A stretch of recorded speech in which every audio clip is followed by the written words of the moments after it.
Alright. Okay, hari ni untuk malam ni kita akan pergi ke perkembangan kognitif masih lagi di peringkat kanak-kanak awal. Tadi saya tengok performa, so we have covered kanak-kanak bayi kan, so kanak-kanak awal dari pertengahan ini, so kita ada kanak-kanak pertengahan dan juga remaja lah. So ini dah minggu ke-6 kan. Okay, so sangat cepat masa berlalu. Alright, so kalau kita tengok, kalau kita recap balik apa yang pada tahap pada perkembangan kognitif di peringkat bayi 0 to 2, so tahap yang ada pada bayi, tahap kognitif yang ada pada bayi adalah dari segi sensory motor kan, ingat lagi kan? Okay, so kita pergi kepada seterusnya pada usia inilah kanak-kanak awal. So kanak-kanak awal ni saya suka macam ni, bila anda menulis ataupun menjawab soalan kan. So bila you dalam mind you, in your mind you can terus visualize. Bila sebut kanak-kanak awal, you terbayang mereka ni di peringkat mana ataupun apakah major development yang mereka boleh lakukan. So kanak-kanak awal kalau 0 to 2, daripada transition bayi kepada kanak-kanak, daripada tak boleh berjalan kepada boleh berjalan. So daripada 0 to 7, daripada boleh berjalan dia berlari kan, dia melompat dan sebagainya. So maknanya you kena boleh, bila kita berbincang tentang ni, you dah boleh bayangkan 2 to 7 tu dalam age ataupun dalam development yang mana. So lagi senang bila you boleh sort of visualize the ataupun bayangkan 2 tahun tu size-nya macam mana. Okay, naik 3 tahun, 4 tahun dah matang sikit, 5, 6 dan sebagainya kan. So itu lagi memudahkan you all semua untuk nak tahu exactly ataupun nak lebih kurang hafal ataupun hafal by nature lah, secara naturally the stages kan. So dalam kanak-kanak awal ini, so tahap praoperasi adalah tahap yang berkembang pesat bagi umur 2 hingga 7 tahun. So anda tengok dekat sini kan, so from this figure, diagram pun anda boleh dah, actually dah boleh dah cerita kat I dah. Okay, macam mana ni doktor, okay ni apa benda yang dia acquire, what sort of skills yang dia acquire, and then all those development yang you all dah belajar, all those apa tu, sub stages kan, the 6 sub stages tu. So dah boleh bercerita actually pada gambar yang pertama ni, iaitu birth to 2. So bila naik dia 2 tahun, dia moving towards tahap praoperasi. So tahap praoperasi ni, apa yang ultimate perkembangan dia ataupun apa yang signifikan, perkembangan yang signifikan dalam tahap ini kan. Alright, so kalau ingat baliklah kuliah psikologi perkembangan, ingat lagi tak? Ke bulan puasa ni tak ingat? Kan? Siapa boleh jawab? Dah lupa lah doktor. Tak apa kalau lupa, mengaku tak apa. Saya suka ajar anak-anak saya kalau tak tahu pun mengaku. It's okay, mama tak marah. Ini saya cakap it's okay, I tak marah. Salsabila, sedap nama you. Salsabila Alamanda. Dia kalau kelam malam saya ni lah, dia rajin scroll Zoom kan. Boleh sebut nama Salsabila. Hai dokter. Hello. How are you? I'm good, doctor. Okay. Are you a Malaysian? No, I'm Indonesian. Oh, okay. Jackpot. Kalau tak, I tak tahu. Oh, so where are you now? I'm in Indonesia right Cakap now. orang putih. Tapi do you understand bila I ajar? Faham aja dokter. Faham aja. Terus I nak cakap macam Laudia. Oh, I memang hit the jackpot lah, terpanggil kan. Okay, so Salsabila. So if you can recap balik during you punya psikologi perkembangan kan? Did you take psikologi perkembangan before? Yes, dokter. Okay, so what is the significant development in this stage? From what I can remember. Kenapa dokter? Ataupun apa yang Salsabila tahu tentang tahap praoperasi ni lah. Um, hmm. From what I remember, Okay. uh, from what I remember is that for sensory-motor stage, Mm-hmm. they're still infants, so they don't really have that much of intelligence. They are Okay. still like developing their own fine motor skills, Okay. gross motor skills. And then for pre-operational stage, I think this is more on maybe they're trying to learn in like how do you say it? It's like Huh. through shapes, through symbols. So Yeah. they try to they already understand or recognize things like that. Very And good. then like concrete stage, it means that they're already kids or Oh, me oh, almost you are towards you are teen. sharing with us all the stage. Wow, that's good. This is just from like just in general, doctor. Okay, okay.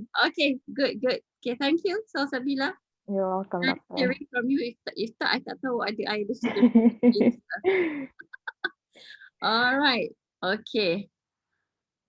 Saja je nak bagi dia malam ni, dia lepas bila buka puasa, dia mata macam ni. I waktu paling mengantuk bila nak tunggu tarawih.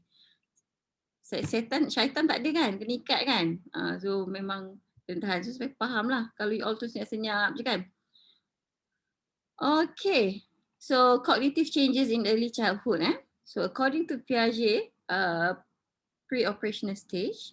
So this is revolve. Okay. From 2 years to 7 years of age, about 5 years. Dalam tempoh 5 tahun berkembang pesat. Okay, so during this time, okay, anak-anak ini, kanak-kanak ini, dia start to kenal perkataan. Macam kita refer balik kepada yang cognitive development during infancy kan. So schemata, right? You know that is bird. Okay, bird is flying. So bird, aeroplane. So those are the development. Okay, cognitive development started from infancy. So bila dia naik kepada 2 ke 7 tahun ini, dia punya ni lagi banyak, lagi meaningful. So dia dah start belajar reading, membaca kan, start kenal letters. So they know that this symbol represents this. So dia learn by symbol, by images and also drawings. So ni yang kalau kita tengok last week yang kita belajar tentang all sorts of drawings in children. So in this stage, children do not yet perform operations. Okay, that is why nama dia pun pra-operasi. So maknanya the reversible mental actions that allow them to do mentally what they formerly did physically. For example, mentally adding and subtracting numbers are example of operations.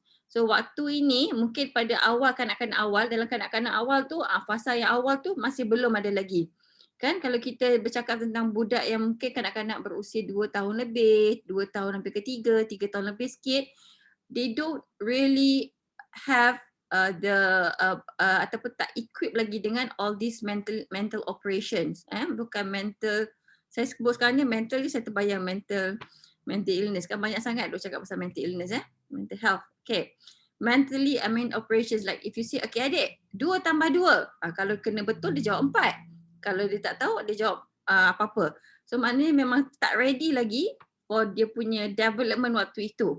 But benda tu berbeza bergantung kepada intelligence seseorang itu dan juga exposure. Mungkin pada umur 3 tahun mak ayah dah expose. Okay, so this is how you count. Okay, buat keluar fingers. 2 plus 2 plus 2. So you count 1, 2, 3, 4. So banyak kali buat practice, benda tu dia dah instill di brain. Alright.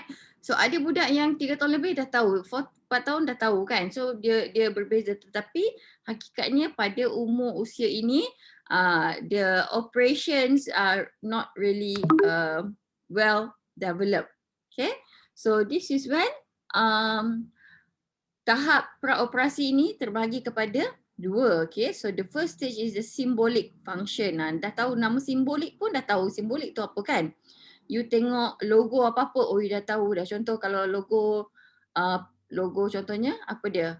logo Petronas for example, kan? Even anak apa tengok, oh dah tahu Petronas, oh dah tahu pakai baju tu. So logo branding tu is very powerful. So daripada kecil lagi budak tu dah tahu. They learn by okay this one tempat isi minyak, kita boleh explain. So they first acquire the symbolic function substage dalam praoperasi. So pada tahap ini, okay, dia berlaku sekitar 2 tahun dan sehingga ke 4 tahun. Maknanya 2, 3, 4, sekitar 3 tahun dalam tempoh hidup lah. So waktu ini, anak-anak ni they gain the ability to mentally represent an object that is not present. So they use scribble designs to represent people, houses, cars. So basically, if your drawing tu is not meaningful by definition, tetapi dia boleh faham. Dia boleh cerita, oh this is a tree mummy kan, ini pagar, ini orang, ini daddy balik work. Contoh dia boleh cerita, itu yang dah advance sikit lah. Tetapi lukisan, orang kata lukisan basic asasnya kereta, rumah kotak, awan kepul-kepul macam tu, tapi dia scribble, dia sketch, right? So bila kita tengok as an adult, kita kata okay, dia as long as dia boleh bercerita, dia tahu, dia visualize apa yang dia translate the thing that dia visualize ke dalam paper dia, then it's good enough, alright? So bila dia naik besar baru dia tahu, okay, lukis orang kena ada muka, ada mata, ada hidung dan sebagainya lah. Rumah kena ada bumbung, kereta kena ada tayar, baru meaningful, right?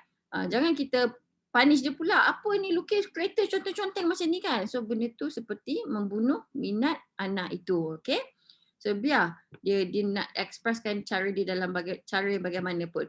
So waktu ini they begin to use language and engage in pretend play. So tengoklah banyak kan diorang main lots of role play, pretend plays, main doktor-doktor, main masak-masak, main apa tu.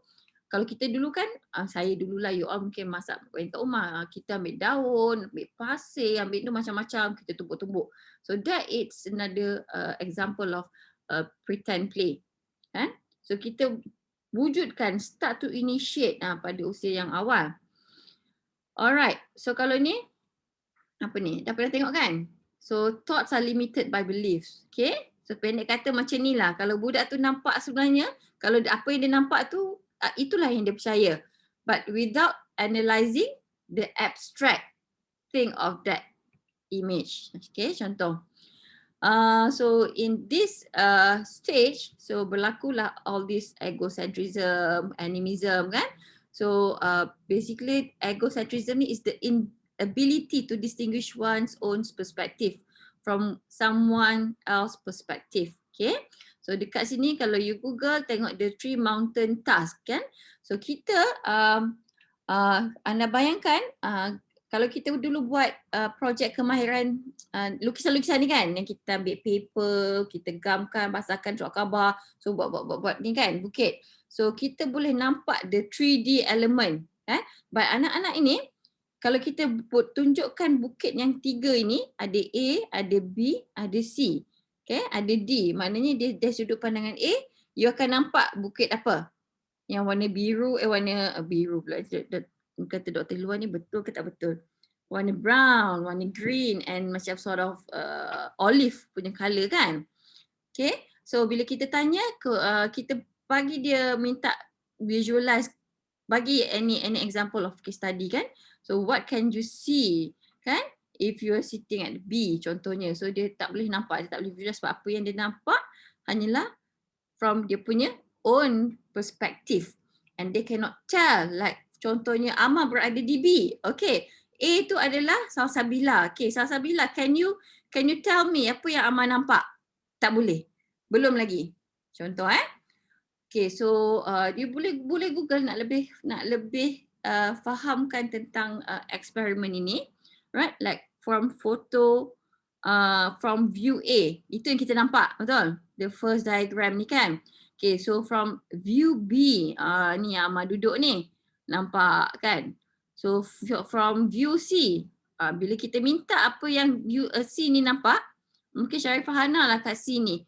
So Amar pun tak boleh nak bagi tahu apa yang Hana nampak. Right? Lepas tu Mas pula duduk dekat D. Kalau Mas ni anak-anak yang bijak, dia boleh tahu dah ABC ni. Amar, Salsabila punya pandangan macam mana dia boleh bagi tahu. Itu memang amazing lah. Contoh. So at this age masih belum lagi. So sampai dia kena turn around the board untuk nak tengok, oh okay, this is your view. But kita as an adult, we know the view. Sama juga macam kehidupan. If we can view, if we can forecast things that is going to happen, then bermaksud kita akan mengambil langkah yang berhati-hati. Bila kata langkah berhati-hati bukan ambil masa yang lama to decide, but we have a very good decision making, problem solving and those analytical thinking. So it's when we can see things from other people's perspective. Pendek kata macam tu lah. Kenapa? Sebab kita punya otak sebagai seorang dewasa dah betul-betul matang. Alright. So this is the key point lah. Okay. So thoughts are limited by beliefs. So next one is animism. Inanimate objects are lifelike. For example, that. Okay. So apa dia kata kat sini? Giving living qualities to inanimate objects. So tengok macam mana dia membawa doll kalau anak itu kan. So this is another concept. Okay. Okay. So in itu first stage. So second substage of pre-operational definition. So is the intuitive thought substage. Okay, you dengar je, baca je nampak perkataan intuitif tu apa benda yang you rasakan. Ke ada siapa yang tak pernah dengar intuitif? Aisyah Azman. Aisyah Azman boleh kongsi dengan kita semua tak apa yang you faham tentang intuitif? Intuition. Dia macam dia ada rasa something. Macam tu lah. Untuk gerak hati. Gerak hati. Ni nak cerita kat you, nak bagi tips. Selalu perempuan ni dia punya intuition dia kuat, power. So lelaki jangan main-main Alright, betul-betul. Aisyah, bukan betul yang Aisyah cakap tu. Betul juga Aisyah cakap, tapi yang apa tu, the feedback you give is good. Okay, thank you Aisyah. Kan? Kan kita ada lagu Intuition kan, Jewel tu. Ke you tak lahir lagi kot? Cuba Google juga. Lagu tu catchy lah. One of my favourite song waktu degree. Waktu umur macam you ni, bila Fraz ni, bila sedih je kan. Fraz apa? Fraz bercinta lah kan. Umur macam you ni ada bercinta. So dengar lah lagu tu kacau, baru dah rasa semangat balik. So those were the days. Anyway. Okay, so second substage is the intuitive thought substage. This is where the child uses primitive reasoning and seek answers. Masa ni lah bila you all ada anak nanti, insyaAllah, anak pok-pek. Mama kenapa ni macam ni? Kenapa kita kena masuk syurga? Contoh, itu soalan kadang memang macam mana nak jawab? Kan?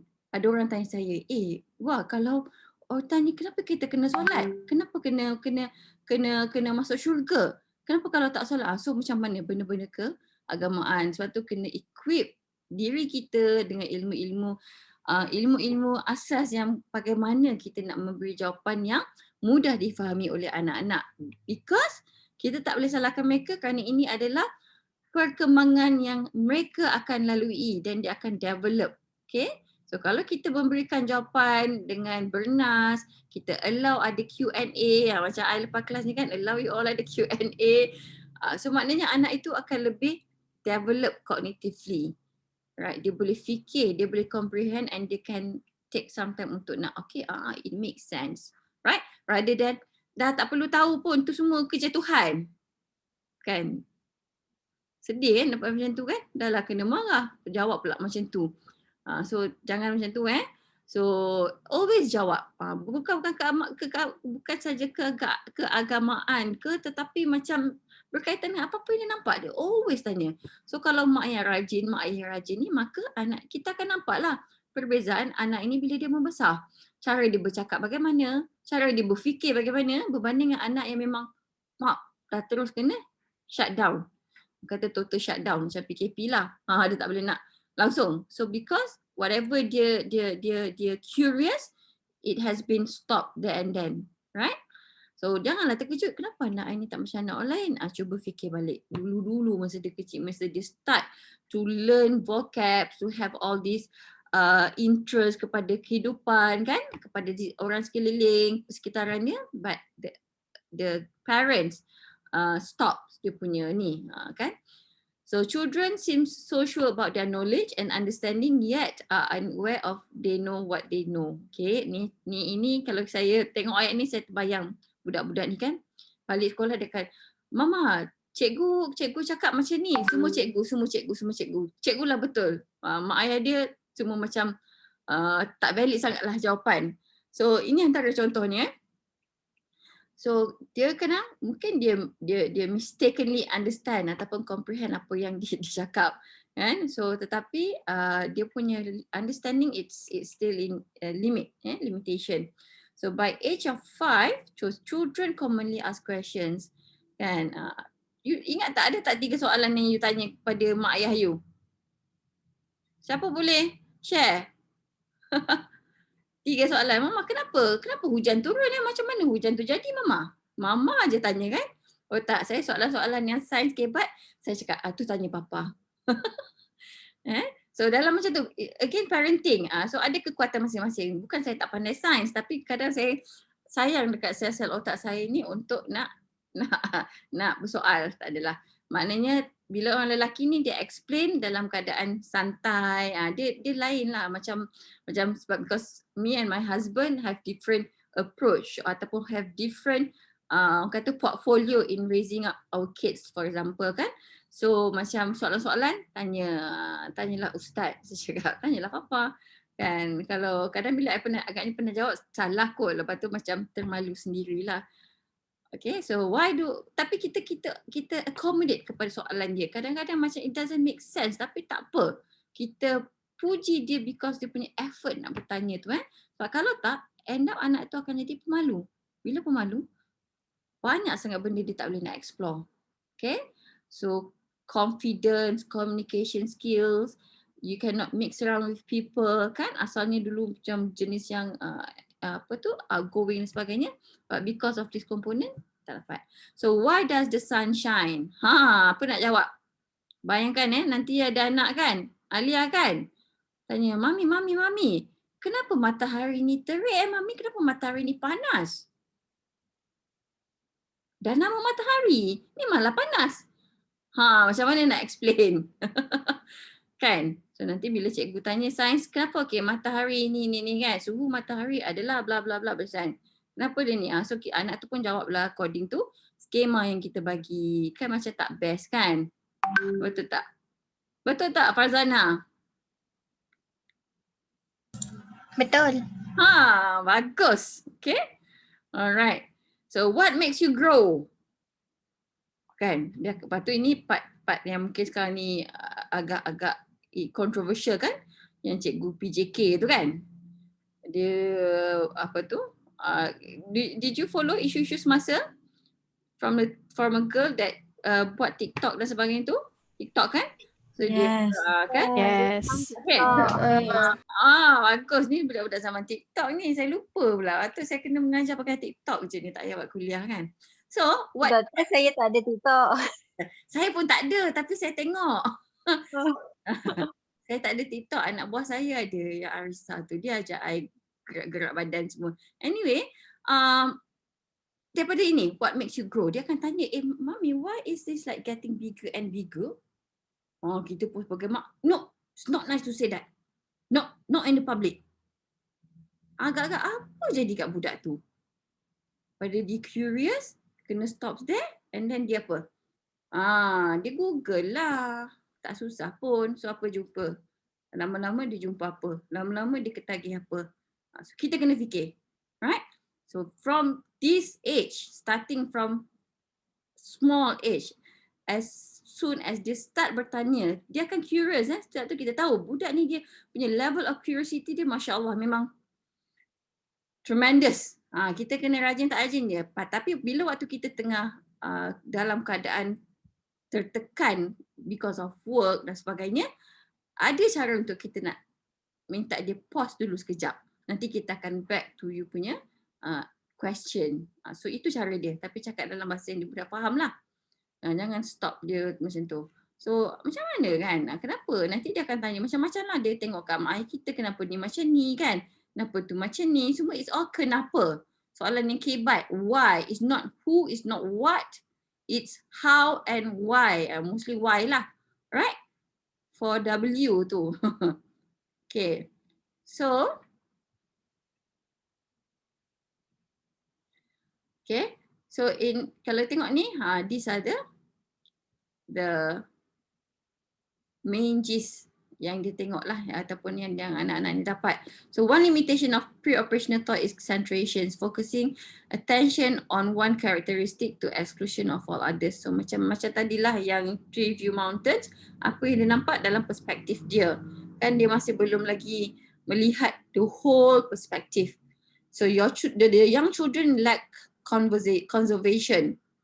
Okay, so it's mean the awareness that altering an object's substance does not change it quantitatively. Maknanya if you put coffee, okay, a drinks dalam beaker, kan, and then you letak pula the same amount of liquid dalam silinder, for example.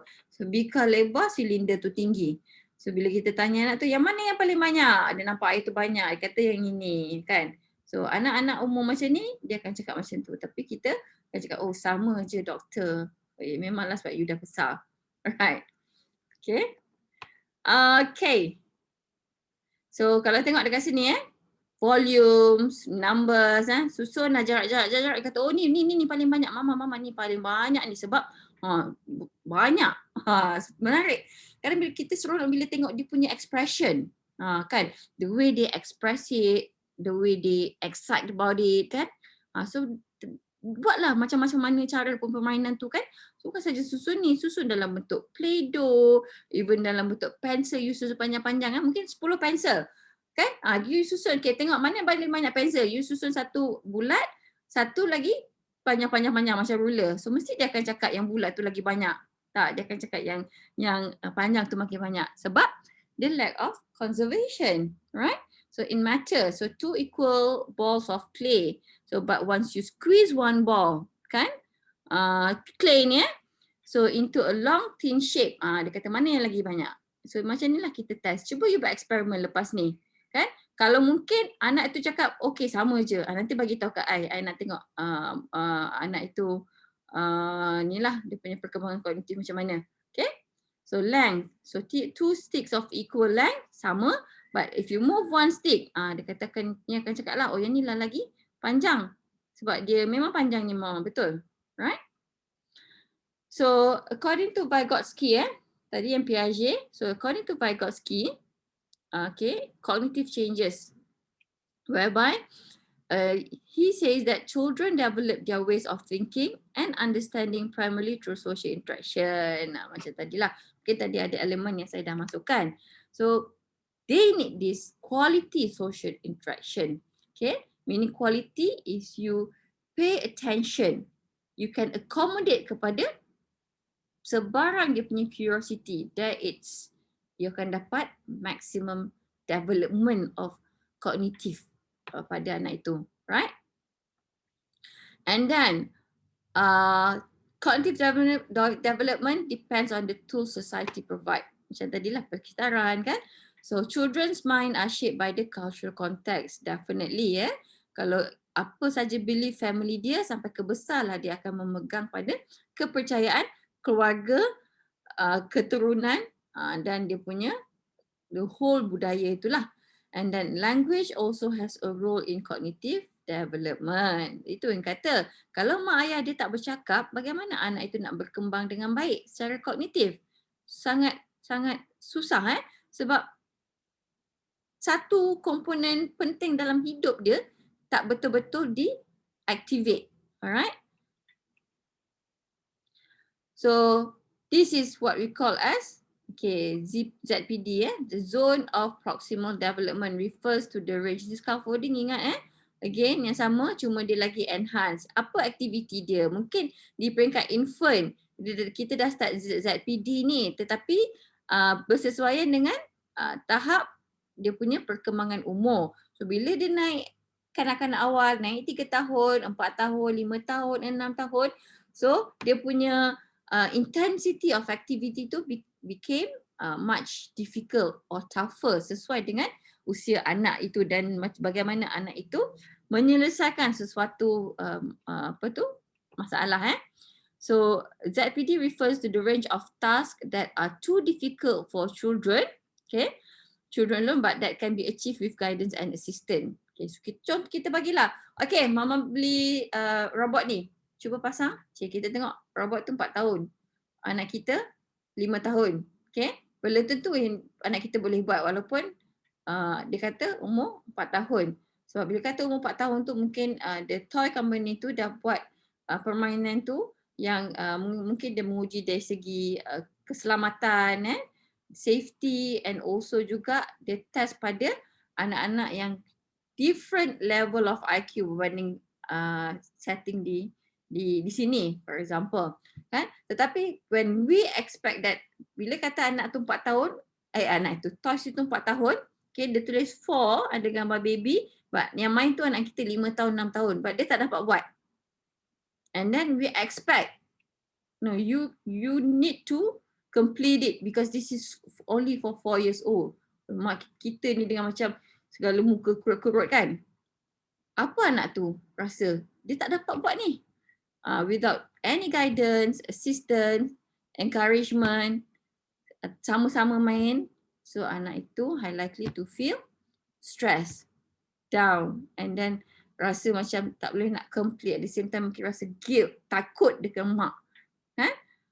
So that is why ZPD ni, okay, is the ultimate development pada peringkat ini. So lower limit of ZPD, so it means that actually what we expect the child to achieve independently. For example, dalam pengurusan kendiri, bagaimana dia boleh bangun tidur, mandi, buka baju, letak baju dalam laundry, for example, kan? So those are we hope and we expect anak tu boleh, and then kita guide. Okay, mandi, cuba mandi kan, contoh. So upper limit of ZPD, what can be achieved with the assistance of an able instructor. And then the child cognitive skills are in the process of maturing, right? So the whole process ini, you guys, so dia melibatkan this scaffolding. Kalau scaffolding anda tengok kan, yang besi-besi semua tu dia letak-letak so pekerja tu naik, itu adalah scaffolding. So maknanya we changing the level of support. Dalam konteks ini, you change the level of support, okay, over the course of the teaching session to fit the child's current performance, right? That scaffolding is a very important aspect kepada perkembangan kognitif, perkembangan psychosocial emosi anak-anak itu. So children use speech for solving tasks and for social communication. Indeed, they plan, when they observe things, when they guide, kan? So using private speech. So all mental functions have external or social origins. So between 3 to 4 years, 7 years of age, so children transition from external to internal speech or inner speech. Maknanya dia taught. Kalau sebelum ni dia buat, dia main kan, bila dia faham, alah tak jadi. Kan, main balik, alah Lego ni, alah pecah dengan suara anak kat luar. Dia akan nampak dia frust. Bila dia frust tu, kita lah kena ada. Okay, adik buat apa? But okay, mama tengok cantik. So tambah sini, adik kena tekan sikit. Itu scaffolding. Kalau kita biarkan dia frust, lama-lama, dia akan jadi that emotional dysregulation. Ini selalulah kadang dalam talk-talk saya pun saya suka sentuh tentang ni. It's about parenting kan. Kita membiarkan anak kita frust, kita let them carried away dengan dia punya emotions. Sebenarnya kita kena ajar. Okay, it's okay, tak apa. Kalau buat tak jadi, it's okay, tak apa. It's okay tu adik nak rasa macam ni, but this is how you do it. Adik tekan sikit je, ni dah okay dah ni. Yang sikit nak, adik kena tangan kena kuat. Ni tengok kuat ni. So budak-budak suka macam tu. Okay. So bila dia naik besar, dia dah start ada inner speech. Bukan hallucination you guys. No. Dia punya inner speech, dia thoughts. oh, if I do like this, if I ambil ni, it makes sense. So dia pun buat. Rather than dia frust, so nampak tak kematangan, proses perkembangan itu nampak berbeza. And then attention. Attention di sini adalah visual attention. So dramatically increases during the preschool years. Okay. So executive attention involve planning actions. Okay. Pindah pula. Okay. So executive attention involves planning actions, allocating attention to goals, detecting and compensating for errors, and dealing with novel or difficult circumstances. Okay, bila anda baca ni, anda kena selalu kaitkan dengan apakah aktiviti yang lazimnya anak ini buat. Okay, it's actually from the case story lah yang I cakap tadi. Bila dia bermain Lego, kan anak ni main something lah. Dia buat tak jadi, kan? So macam mana dia nak plan for this tower untuk jadi tanpa jatuh. So it requires all this executive functioning, you punya memory, bila you tengok parents you ambil apa macam mana dia tekan, so it involves all this. And then focusing, giving the attentions, okay, at the end of it to achieve the goal. So detecting and compensating for errors and dealing with novel or difficult circumstances. Bila dia frust, macam mana dia nak deal. Okay. So sustained attention, focus and extended engagement with an object, task, event or other aspects of the environment. Okay. So in at least 2 ways. However, the preschool child control of attention is still deficient. So selain versus relevant dimensions, so all this lah, playfulness, alright. So the interaction, the quality of those social interaction that determines all these component. Okay, attention. When you can pay attention to something, it means that memory you akan terus capture terus dalam CPU. So retention of information over time is a central process in children's cognitive development. Okay, kalau mungkin kita tengok anak-anak yang ADHD, the attention deficit hyperactivity disorder. So they are very lack of this attention, memory, okay, that at the end it makes them to become hyperactive. Dan itu memang disorder yang nyata because of gangguan dalam kefungsian biologi otak. So here memory, okay. Kalau kita ingat, kita cuba tanya, I suka tanya student, kan, you ingat tak perkara paling signifikan ataupun pada usia yang paling awal yang anda boleh ingat apa signifikan event yang berlaku pada anda.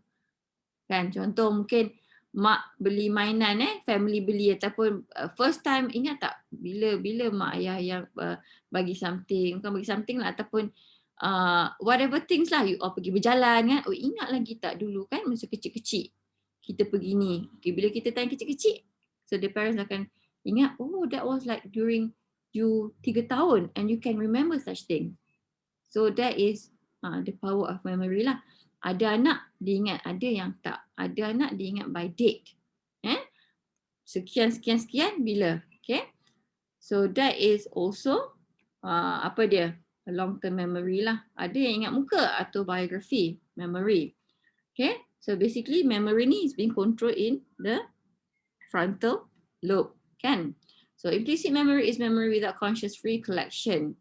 Right? Kadang ingat jalan nak pergi sekolah, so benda tu rutin. So that is implicit lah. So explicit memory refers to the conscious recollection of facts and experiences. Okay, cubalah anda ingat pada umur anda berapa tahun ataupun apa-apa, cuba namakan saya satu pengalaman dan benda tu berlaku pada usia seawal mana anda berada. Anyone boleh share?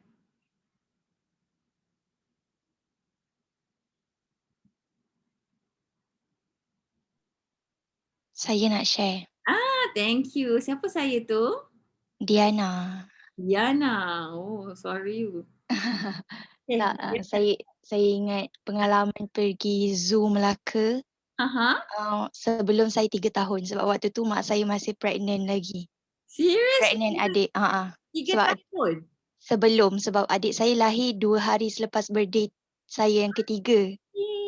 So saya ingatlah kita orang kena kejar dengan monyet waktu tu. Okay.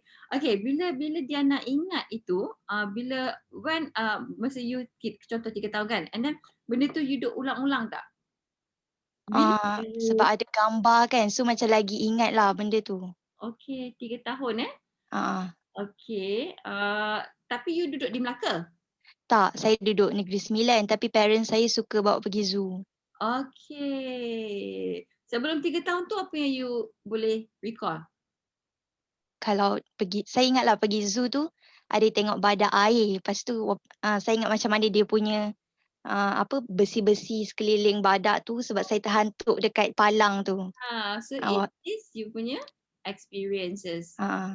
So itulah dinamakan explicit. Kan? So actually bila kita tanya orang kan, tak ramai yang boleh ingat paling awal.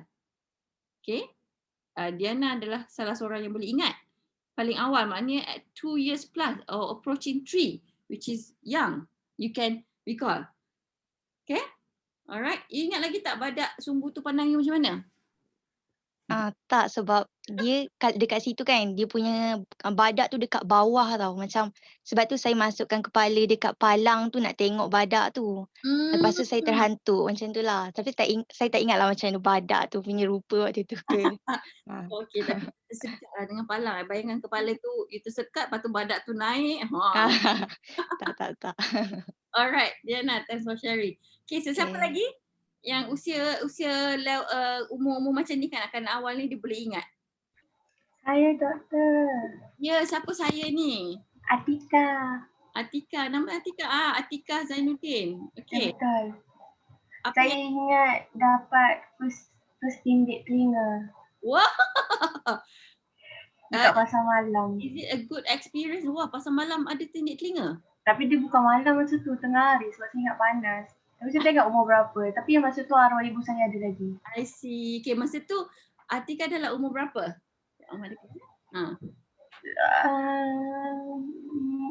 Kecil lagi kot sebab saya ingat ibu saya dokong saya tak jalan. Masa tu boleh jalan? Boleh rasanya tapi saya tak jalan. Okay. Tapi around this age lah, lebih kurang Lebih kurang kot. Tapi bawah 3 tahun lah. Okay. Very young. Okay, thank you for sharing, Atika. Okay, ada sesiapa tak dekat sini yang ingat tarikh, exact tarikh? Apa yang berlaku? Mama ingat tak pada 30 Ogos 2009 kita pergi Taman Tasik? Kita pun fikir, kan bila cek betul lah. Ada tak ingat? I don't really I don't really remember the date, but macam months tu macam ingat lah sebab when I was young dulu, like when I was small, we move around a lot. Like we went from like country to country, so ikut macam tanggal. So like if it's like winter, so it's like it's like December. So that's how like I get to like remember the months lah. Yeah, you remember the season lah kan? Yeah, through the seasons. Through the season. Okay, interesting. Okay, good experiences. Okay, kenapa saya tanya macam tu? Sebab saya terkejut anak saya yang sulung, dia ada kebolehan untuk menghafal tarikh. Yang saya terkejut, bila saya tahun 2010 I started my PhD dekat University of New South Wales, UNSW Sydney. Waktu tu dia 2 tahun 3 bulan. Okay. And then October the year 2010 tu dia baru 3 tahun. But we arrived there March, and then I balik sebab I'm not well. I balik around July. So bayangkan dalam March tu kita sampai, duduk tak lama. So we always, waktu tu kita pergi ke sebelah rumah tu ada East Garden Mall. East Garden Mall tu I kata it's a mini Mid Valley. Bayangkan sebelah rumah ada shopping complex macam tu. So boleh pergi jalan kaki je, tapi dia naik kereta lah. So the moment dia dekat dia panggil Easter Garden, Adam panggil Easter Garden, and that time Akid baru approaching 1 years old, baru jalan, pandai jalan pun dekat East Garden, jalan dekat Sydney tau.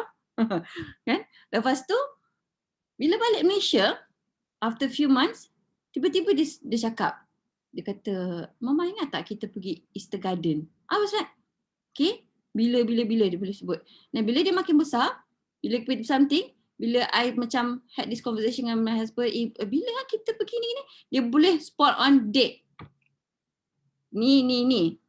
Hari, bulan dengan, berapa bulan dengan tahun. Memory dia macam tu, dia boleh ingat.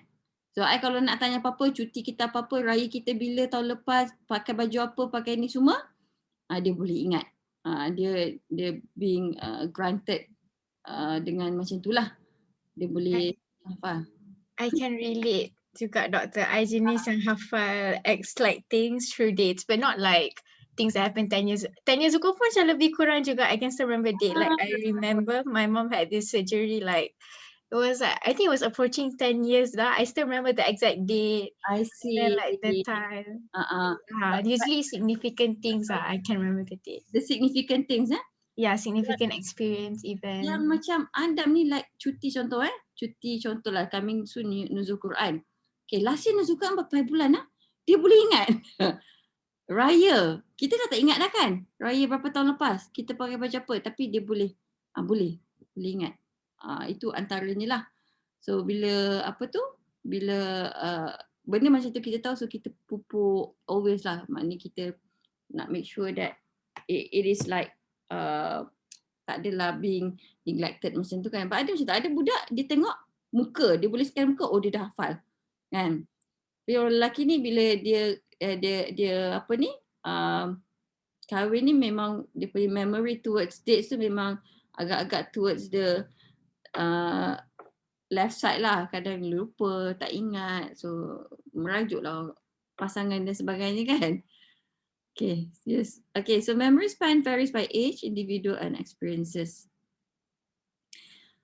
Okay, again, memory improves with appropriate cues and prompts. Mungkin kita boleh relate dengan kita punya pengalaman-pengalaman yang anda dah lalui sepanjang 19 tahun, 20 tahun, 21 ke.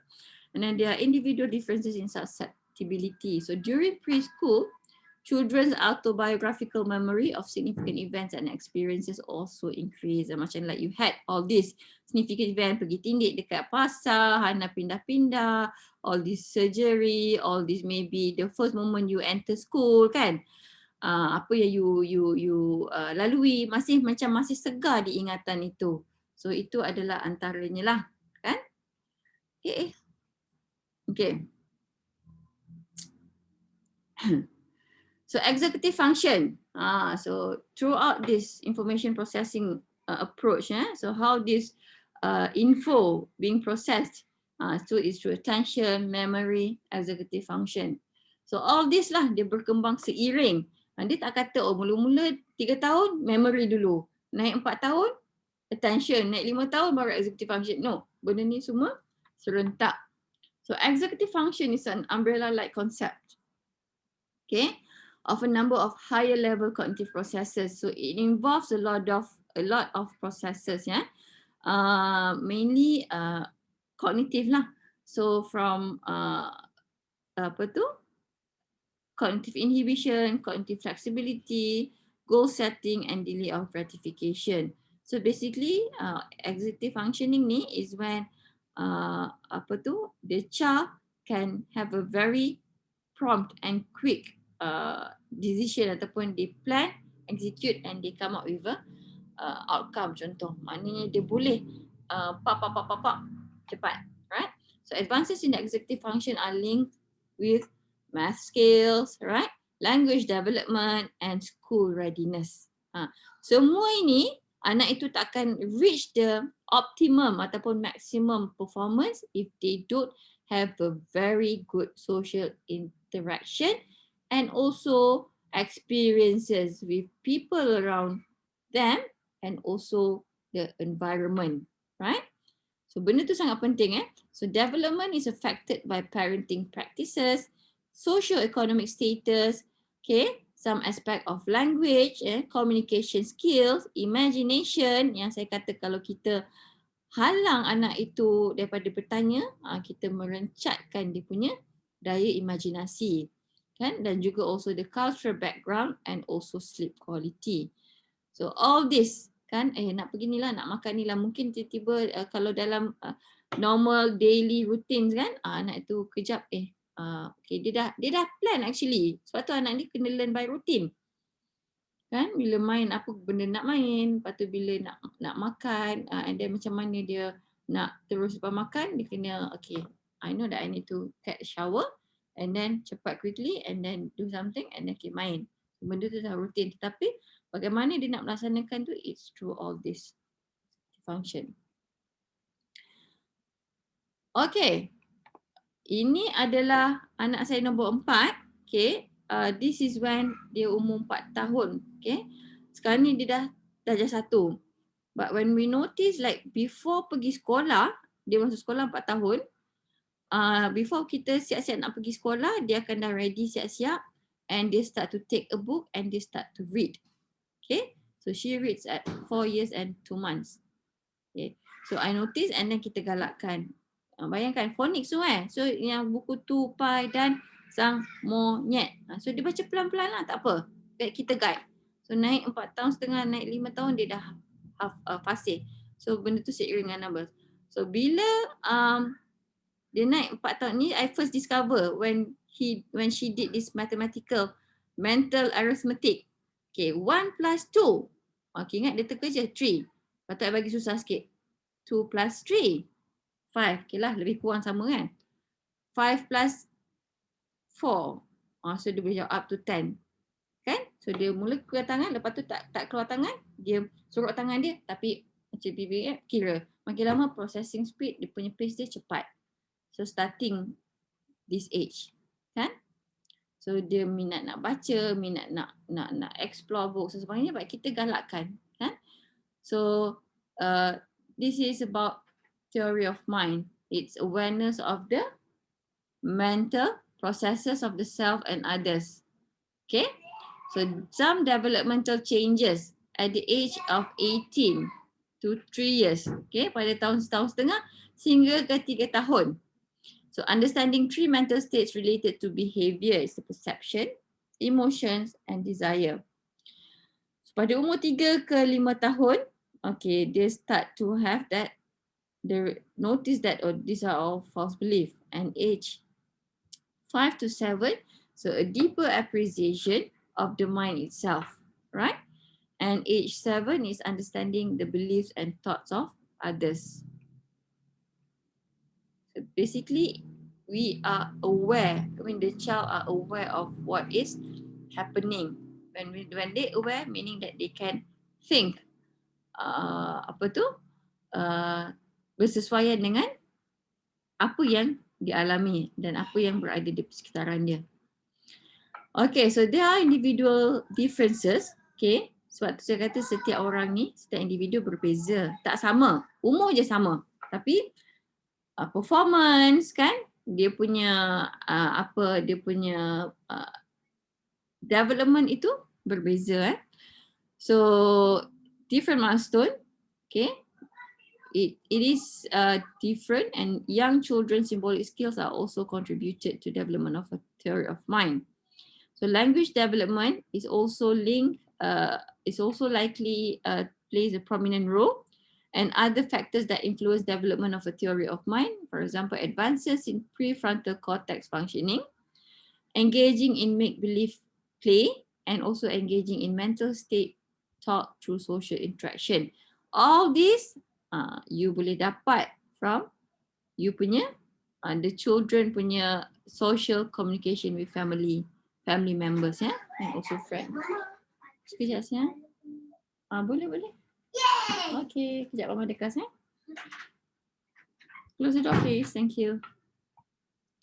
Okay, so another individual differences also involves autism. So approximately 1 in 68 children have some type of autism and it can be diagnosed as early as age 3. Tapi sekarang lagi awal boleh dah detect, sometimes earlier. So linked to genetic and brain abnormalities, so children and adults with autism have difficulty in social interactions and often described as deficits in theory of mind. Okay.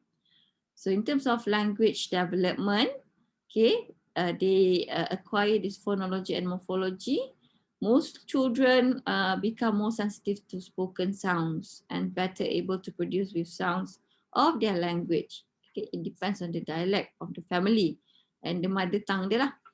So vowels, consonants, okay, simple and complex words, vocabs, say they notice rhymes, enjoy poems and make up silly names using sound substitution.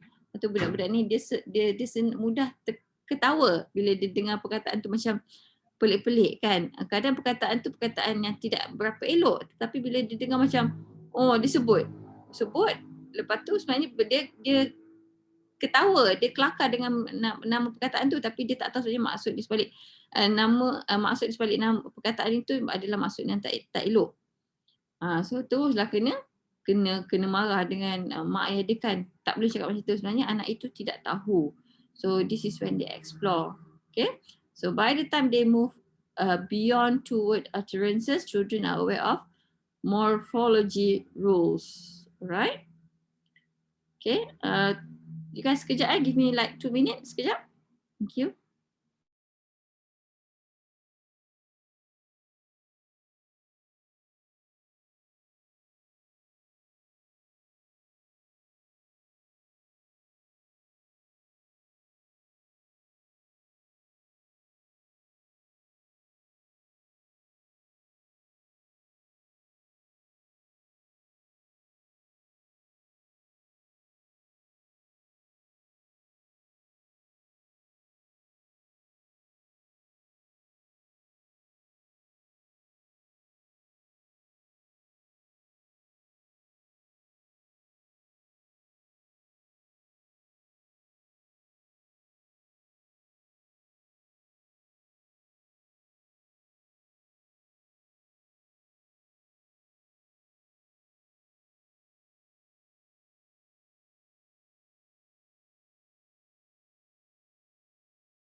Okay.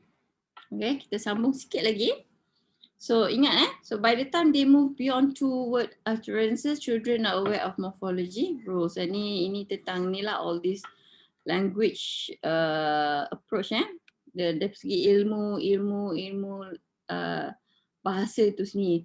So the plural and possessive forms of nouns, appropriate endings. Okay, macam kita belajar kat sekolah-sekolah lah, tapi dia start to develop pada umur ini. Maknanya they start to know the words. Okay. Alright. So kita tengok apa ni kat sini. Okay. So stimuli in Berko's study of young children's understanding of morphological rules. So pada tahun 1993, Jean Berko, they studied on young children presented with cards such as this one with a walk apa macam on it, and then the children were asked to supply the missing word and the plural form of walk. Macam mana sebut ni? So in supplying the missing word, they had to say it correctly too. Okay, so they rhyme So this is a walk. Now there is another one. There are two of them. So there are two. Macam kita belajar English kan. Tapi kadang-kadang ni yang memang dia punya mother tongue dia, main language ni, so dia cepatlah grasp. Macam kita kena fikir past, present, plural tense, past tense dan sebagainya. Okay. Changes in syntax and semantics still under language development. So between 18 months of age to 6 years 6 tahun, the young children learn approximately 1 new word every waking hour. Kan? 1 perkataan kan in each waking hour. So fast mapping helps to explain how young children learn the connection between a word and its reference so quickly. So by the time they enter first grade, it is estimated that children know about 14,000 words. Okay, so these are the tips lah in vocabulary development. Macam mana kita nak memperkayakan lagi vocab kepada vocab anak-anak kita. So of course, our children learn the words they hear most often. Sebab tu, kalau di rumah, sebutlah perkataan yang indah-indah, yang baik-baik saja. Kalau yang tak baik tu, kalau boleh elakkanlah. Right. So dia will pick up because dia tak tahu. Perkataan-perkataan yang tak baik tu macam bunyi kelakar kan. You boleh lah bayangkan apa benda saya tak nak sebut pula. Kan jadi viral. Macam kelakar je bunyi dia semua tu. Even kalau Melayu ni all the B words kan. Tapi bila dia dengar tu dia make fun lah. Dengar mungkin dekat sekolah dia sebut kan. Bila kat sekolah sebut, itu yang jadi anak kita dengar, anak kita pula sebut kat rumah. Rupanya dia belajar daripada kawan dia kat sekolah. Tapi macam mana kawan dia boleh sebut adalah daripada konflik yang berlaku dekat rumah di antara mak ayah dia. Kan? Because antara perkataan yang dia selalu dengar. Right? So children learn words for things and events that interest them. Macam tadi mungkin ada berkongsi kan tentang badak, tentang tu semua kan. So benda tu yang zoo. So mungkin antara pengalaman yang signifikan lah. So they will always look for that kind of related vocabs yang berkaitan. So children learn words best in responsive and interactive context rather than passive context. Of course, bila kita bercerita kan, dia pun pandai, dia tak nak always passive kan. Dia nak aktif. Cuba kalau bila dia berkehendakkan suatu jawapan, dia naklah jawapan tu yang bukan monotonous. Yang tu yang lagi capture, yang memang betul-betul insti dalam otak dia. Dia ingat how we respond, how we like this anjing ni, dia macam wah macam tu. Dia bark, okay, the dog bark. So benda tu dia ingat. So, bila dia tahu bark and then dia try to search how do you spell bark. Kita pun ajar. Benda tu lah yang dimasukkan dengan vocabulary development. So children learn best in context that are meaningful. Definitely their interest, dia menarik, dia tertarik, dia akan belajar, grasp cepat. So children learn best when they access clear information about the word meaning. Tu cakap dengan anak-anak ni, dia akan tanya. Okay, bila tanya tadi, nanti contoh tadi kan anak saya 7 tahun, okay, mama nanti ada kelas tak? Ada PDPR, dia tahu dah PDPR tu, dah biasa. Tapi nanti sekolah agama, cikgu ustazah tak maklumkan lagi. Saya pun guna ayat-ayat macam meeting kan. Saya ambil maklum. Sedangkan anak pun dia kata tak maklumkan lagi. Mama maklumkan tu apa? Oh maklumkan tu maksudnya bagi tahu. Kan? Tapi bila dia sebut tu, oh maklumkan. So dia tahu benda yang tu kan. So in a way dia pun belajar. Right? So children learn best when grammar and vocabulary are considered. Definitely lah, tak boleh tinggalkan. So advances in pragmatics. So age and maturity bring improved language skills. So older children are better conversationalists. Children begin to engage in extended discourse. Okay, bila kita sebut tentang ini kan, kalau kita tengok anak-anak yang developmental delay kan, anak-anak yang being referred to us to rule out autism for example, to rule out any developmental delay ataupun any learning difficulties delay, okay, they have these deficits in language, kan? So ni bermakna when we try to some sort of rapport dengan dia awal pun, basic things they cannot pass it back to us. So kita dah tahu expressive wise memang tak ada, kan? Cakap pun sepatah, bila kita dah cakap sepatah dia tak boleh nak bounce back kepada kita. So kita nampak dekat situ kemahiran bahasa dia memang sangat-sangat delayed lah. So we need to do some remedial ataupun intervention pada anak itu, kan? Apart from ruling out any kind of mental illness, kan? So bila jadi macam limited of language skills ini, so banyak benda yang affected. So dia tak minat nak berkomunikasi, definitely nak main pun not like other normal children play. It's different, right? So sebab tu kata benda ni semua dia berkait-kait. Okay, ikut mama tahu. Anak I masuk bilik. Kita orang tak bising tau. Okay. Alright. So they talk more about events in time and about absent objects and person. Okay. You can recall, kata kalau event gathering kan, ingat tak hari tu sepupu dia tak datang. And tanya kenapa. Lepas tu bila dia jumpa balik, yelah tak datang hari tu. Kenapa kan? So soalan-soalan macam ni yang kita suruh bila tengok dia bila berkumpul kanak-kanak ni kan. Oh dia bercerita, hari tu kita pergi ni. Ni kan. So habis semua rahsia mak ayah dia terkeluar. Kan? But all this curiosity is actually being empowered, being kata dibajai kan. Yang akhirnya kita nampak perkembangan dia menguasai perkembangan dari segi bahasa dan komunikasi. So around 4 to 5 years of age, children learn to change their speech style to suit the situation. Okay, ini memang tremendous anda akan nampak. For example, using more polite and formal language with adults than with younger children. Okay. So young children's literacy is a concern about you as children's ability to read and write has led to a careful examination. Okay, dalam konteks ini kan, kita tengok PKP. Betul?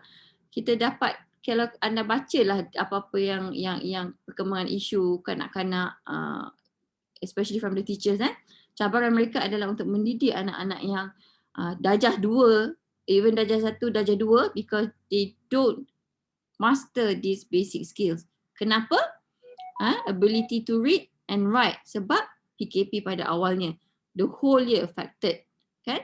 So waktu kat sekolah lah memang betul-betul cikgu drill, cikgu ajar kan, tapi bila balik rumah because of some limitation, kadang ibu bapa tu sebenarnya tak boleh nak ajar anak. Mungkin dia ajar, cuba ajar, tapi mungkin approach berbeza dengan sekolah. Kesabarannya berbeza. End up dah tak payahlah baca. Bukan dia kata tak payah baca, end up sibuk dengan kerja dengan macam-macam lagi. So aktiviti membaca itu dia forfeited. Okay. So ini antara bila kita tengok, kalau mungkin boleh buat study lah. Kalau lah ada yang berminat dalam kajian all this education and psychology kan, you mungkin boleh mengkaji bagaimana COVID-19 ni memberi impact kepada children, kanak-kanak punya literacy, kemahiran membaca kan. Not only kemahiran psychology but only on this. And then how do parents cope apabila tahu anak itu naik darjah 2, darjah 3 tak boleh membaca because of this pandemic. So something for you to consider lah. So all this, it is revolved dalam perkembangan psikologi kan, psikologi perkembangan. So we need to have this supportive environment is needed kan, macam dalam adik-beradik, sesama dia adik-beradik, okay, ada digalakkan aktiviti macam ni lah. And then children should be active participants and be immersed in a wide range of listening, talking, writing. Ada budak dia suka bercakap, tapi bercakap dia tu tak ada less meaningful. Dia just berceloteh, tapi bila dia buat lain, dia tak boleh nak menguasai kemahiran asas pembelajaran tu. Kan? Dah, siap. Come. Berapa topik okay buat? Okay, nanti check. Bagi kat Papa lah, suruh Papa tolong check. Cakap kat Mama tolong check. Papa kat bawah. Thank you. Okay? Alright, I'll come. So that's it. Kan? So when we notice macam tu, so kita kena guide dia. Selain budak yang berceloteh tapi without meaning, less meaningful. So ada yang macam bercakap, ada yang memang mungkin academically okay, tapi dia kurang bercakap. Itu pun kita kena provide this supportive environment, all this scaffolding macam ni nak bagi dia ringan sikit mulut nak bercakap kan. Because in life ni is not solely about academic, no, right? Okay, so strategies for using books with preschool children. So use book to initiate conversation with young children. Ada sebelum tidur buat story buat story bedtime story. So it is a good activity.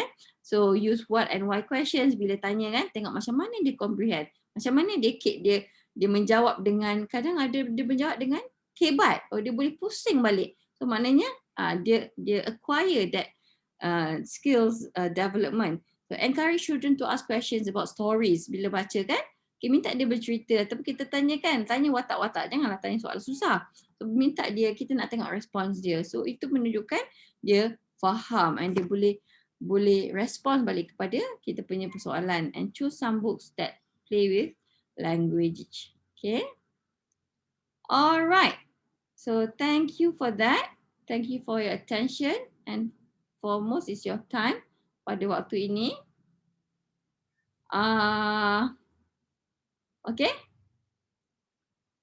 So ada kaki saya kram. So saya rasa saya stop dulu about 10 to 10. Kalau ada soalan, you jot down. We can discuss in the next lesson. Boleh ke? Sekejap ada chat Oh banyak dah chat ni. Hari tu anak buah saya menangis. Lepas tu dia cakap, baby lapar sangat ni. Kenapa Allah suruh baby puasa? Lepas tu kita orang semua speechless. Lepas tu you all buat apa? Siti Mas Azira. Kita orang cakap lah kenapa orang Islam kena puasa. Anak buah tu umur berapa? 6 tahun. Kan? Lepas tu apa penerimaan anak buah you tu bila cakap orang Islam kena puasa? Dia sambung nangis, dia cakap, ya Allah, baby nak masuk syurga, jadikanlah baby berpuasa. Macam tu. So cute. Okay. Warna dia tengah apa ni? Oh, baby tu dia.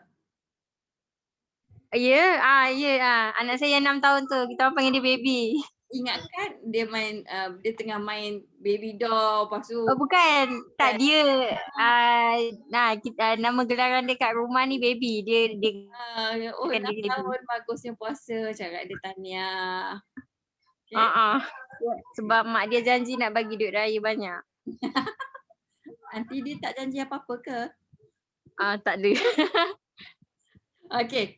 So common question Chua, where do babies come from? How do you answer it? I don't remember how my mom or my parents answer this kind of question. Usually they will just push it to the teacher. Let your teacher answer you. Itu dulu tak apa, sekarang bahaya Sekarang bahaya, betul. Teacher dia apa? Teacher dia YouTube, sangat bahaya. Kena jawab.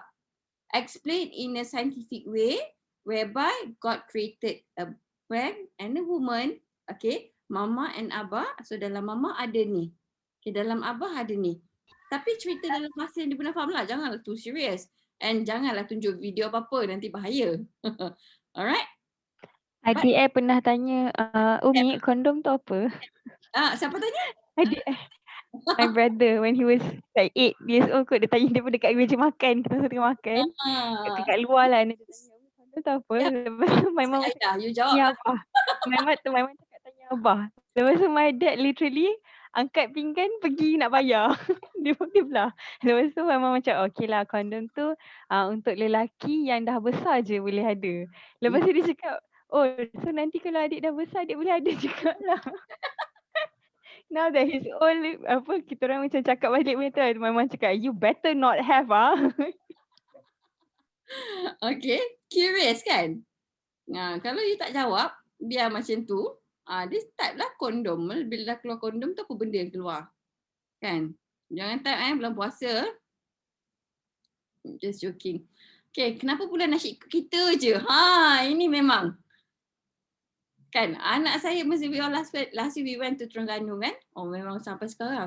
Mama bestnya pergi Terengganu. Nanti kita pergi Terengganu nak. Sebab we all pergi sempat. Just before PKP balik tu kan. Sebab bila tengok, bulan, sampai kat Bani bulan lagi ikut kita.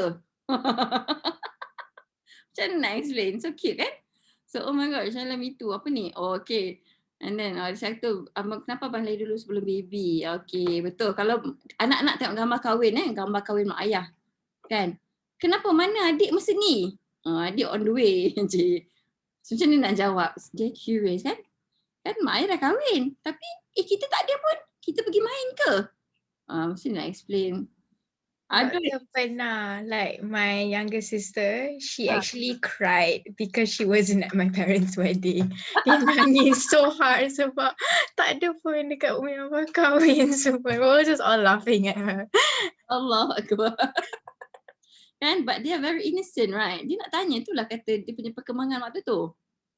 Okay, bagusnya anak doktor. Saya nak ingat birthday orang pun susah. Ni Ishmael ingat tak birthday sendiri? Ingat doktor. Birthday orang tersayang semua kena ingat Dah kahwin nanti kena ingat birthday suami, kena ingat birthday anak. Kan? Anak sekarang bahaya kalau tak ingat birthday tu monyok. Monyok habis. Monyok setaman, monyok seminggu, monyok 2 minggu tu dah bahaya Okay, saya tarikh hari ni pun kadang lupa. Mak, oi, Yaya. Okay, doktor. Hari ni berapa bulan? 27. Tak tahu 27 kot. Betul doktor, kadang-kadang tengok sekejap, oh 27, lepas tu nanti dah sejam. Hari ni berapa hari bulan Okay. Tapi kalau tarik-tarik penting macam exam semua tu, you tak confused? Yang itu hafal lah. Tapi kalau macam tak ada apa-apa, saya takkan ingat pun tarik. Okay, alright. Sokong, Jessie sokong apa ni? Sokong tak ingat tarik. Justru tak ingat tarik. Tarik sebab kita jarang tengok kalender. Itulah kan. Kalau dulu kan, kalau tengok orang dulu boleh remember phone number. Sekarang boleh ingat tak? Phone number sendiri pun susah nak ingat. Ingat nombor telefon ayah je. Ayah je kan. So maknanya because we are too dependent pada ni lah kan. Bila benda ni memudahkan tapi at the same time dia akan sort of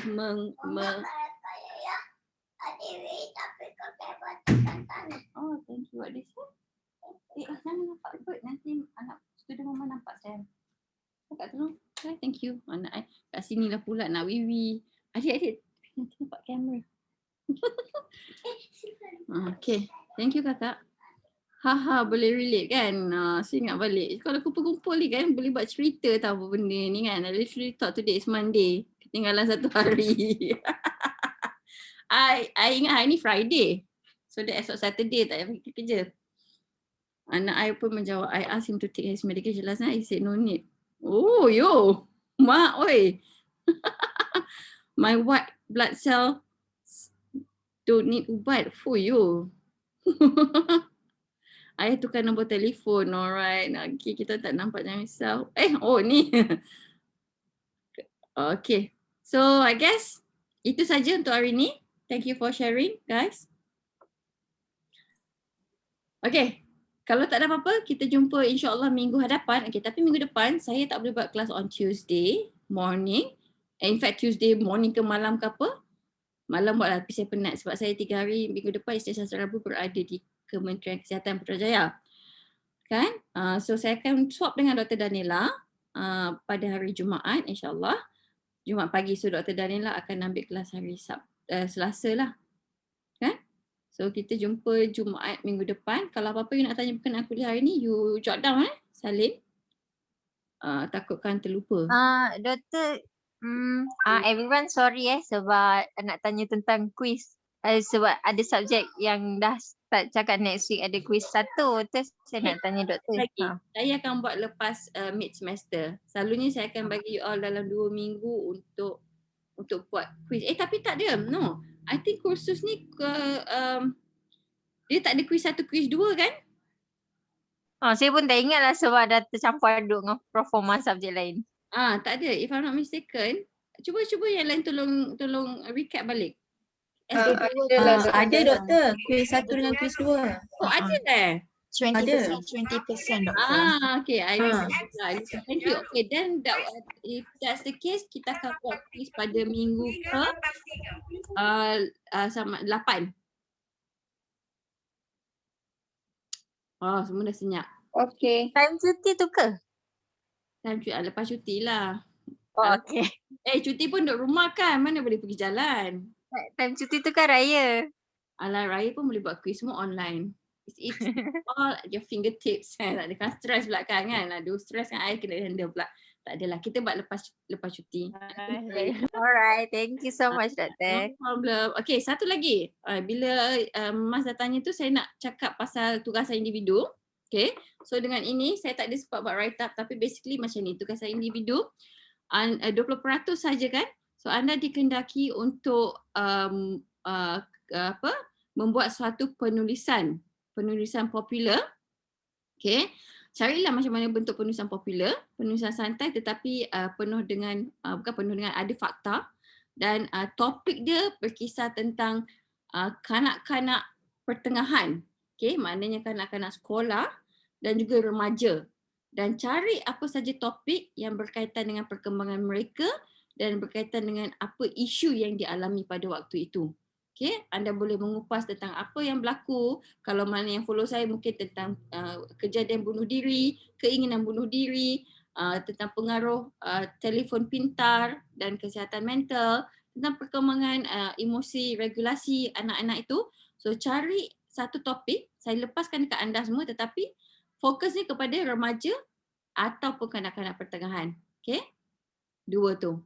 Sebab saya bagi tugasan ini adalah lebih kurang kita approaching the second half of the semester, kan? So saya tak naklah fokus pada tu. So you lebih narrow down.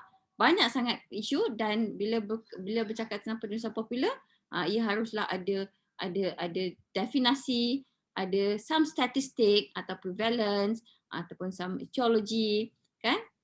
Yang lebih menarik kalau anda dapat mengupas ataupun menulis tentang isu-isu yang sedang hangat diperkatakan pada sekarang inilah, kan? Contoh mungkin remaja yang cuba untuk membunuh diri dengan terjun, kan? As per why, kenapa remaja ni macam ni, contoh, kan? Kalau kita tengok macam dalam talks yang setelah saya kongsi dengan the people, the community, kita tengok kejadian bunuh diri tinggi ni di kalangan anak-anak yang kurang kasih sayang. Itu memang banyak finding, and in fact my experience, and also bila saya keluar tu student-student saya pun share, kata betul doktor, student counselor dia orang dah habis masters, so dia orang bekerja, kata betul even dekat bandar, dekat luar bandar pun datang kepada mereka, semuanya mengadu tentang inilah, mak ayah tak ada masa. Mak ayah saya buat, mak ayah professional, kan? Sebab dan benda ni dia tak kira latar belakang keluarga, sama ada you B40, M40 ataupun T20, kan? Kalau B40 tapi kalau lengkap kasih sayang keluarga itu, insya-Allah maka budak tu boleh sejahtera lah sampai ke dia boleh survive the life. So cari, faham lebih kurang penulisan popular lebih kurang dalam 3 page je, 3 muka surat. Okay, 3 muka surat, nanti saya akan detailkan dia punya font dan sebagainya, tetapi perlu adalah komponen-komponen yang saya cakapkan tadi tu, kan? Tapi mungkin from now you can start to think of apa benda yang ada. So bila anda cari case, cari isu, kan? Kalau mungkin anda nak explore tentang perkembangan sosio-emosi anak-anak kanak-kanak pertengahan, kan? As per why kenapa mereka ni ada this kind of conflict, all this contohnya all this tantrum, for example. Kalau nak bercakap tentang school readiness pada kanak-kanak yang mungkin ada limitation in learning, benda-benda topik-topik macam tu yang can caught my interest. Okay. Doktor. Yes, Dennis. Fauzan. Could be only for Sorry? typical children je ke? What do you mean typical, Fauzan? I mean like for this assignment. Kanak-kanak dan remaja yang typical or atypical? It can be both. Typical is a normal kids. It can be both. It can be both. So bila I tak focus on atypical because this is not an abnormal psychology class. Tetapi kanak-kanak yang normal pun, tapi they have this, emotional dysregulation. But we are not talking only about kanak-kanak yang memang clinically diagnosed as clinical depression, kan? Macam topik, kan? I sebab kenapa yang because of their maybe like you can focus, for example, a game addiction game. Tengok sekarang senario pandemik kan macam mana kanak-kanak ni dengan ni jadi macam it's like a drug punya effect. Betul kata addiction ni is the new form of side effects of drugs. Yeah, this is drugs actually. They can alter many ways. So even anak yang normal tu pun Fauzan, tetapi bila dia engage dengan ini, too much of this, it can turn the other way around. So issue tu you nak kupas. So mungkin you boleh share statistic on this addiction. Okay, globally, Malaysia kalau dapat bagus and recent things, and then you discuss apa dia. Okay. Doktor. Yeah, siapa yang bertanya? Dennis, tak nampak Dennis punya frame, yellow frame. Yes, Dennis? Tadi kata perlu berdasarkan penulisan popular kan? Yeah. Yang penulisan tu maknanya berita ke atau jurnal artikel atau? Dia bukan jurnal artikel, dia lebih kepada perkongsian berita macam tu kan. Kalau tengok kan macam kalau mungkin you buka macam blogging kan? Bukan blogging tapi bahasa-bahasa yang blogging kadang bahasa santai sangat kan. Saya tak nak macam tu. Tetapi kalau mungkin you buka majalah kan, you buka papers kan, that is example of penulisan popular. Macam it's okay, contoh you have your own belief, you have your own mungkin bila contoh kalau kita satu kes terjadi, okay, budak 9 tahun mau bunuh diri, kenapa dia ni? So you membayangkan, you menulis dalam paper yang supaya bila orang baca tu dia faham. So actually this is for you. So I nak tengok macam mana, because academic lah, you buat thesis. Tetapi dalam bahasa yang not that academic tapi orang faham. Tapi tajuknya haruslah berkisah tentang itu, aspek itu. Okay. So kalau kata you dapatkan findings, statistik. So of course ada reference, you rujuk from mana, artikel mana, betul? So ada a little bit of academic punya touch. Tetapi secara generalnya bila you menulis tu bahasa yang betul, okay? Bahasa yang betul, maknanya yang boleh diterima umum lah, maknanya bahasa formal, tapi bukan yang academic, sebab academic writing is different kan. Okay. Doctor, can it be like a retrospective kind of writing as well? Boleh. Boleh. Yeah. Alright. Asalkan dia berkisar tentang dua target age group tadi itulah. So benda ni it can be your interest. Kan, you nak tahu lebih lanjut ataupun maybe you all dah ada thesis kan, dah ada draft thesis. So from your literature tu macam mana you nak jadikan di penulisan yang santai, penulisan popular ni. Faham? Tapi case-nya ataupun isu yang you highlight adalah yang berkisar kepada kanak-kanak pertengahan atau kanak-kanak sekolah lah. Saya sebut kanak-kanak sekolah. Sekolah rendah dan juga remaja sekolah menengah. Banyak sangat isu.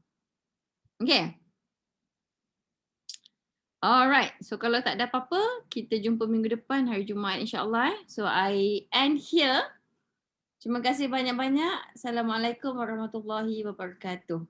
Thank you, Doctor. Waalaikumsalam. Thank you, Doktor. Waalaikumsalam. Thank you, Doctor. Thank you, Doctor. Thank you, Doctor. Thank you, Doktor. Selamat sambung more. Thank you so much, Doctor. Ambil waktu kopi saya. Thank you, Doctor. Selamat berehat. Good night. Alright. I see you when I see you. Assalamualaikum warahmatullahi wabarakatuh.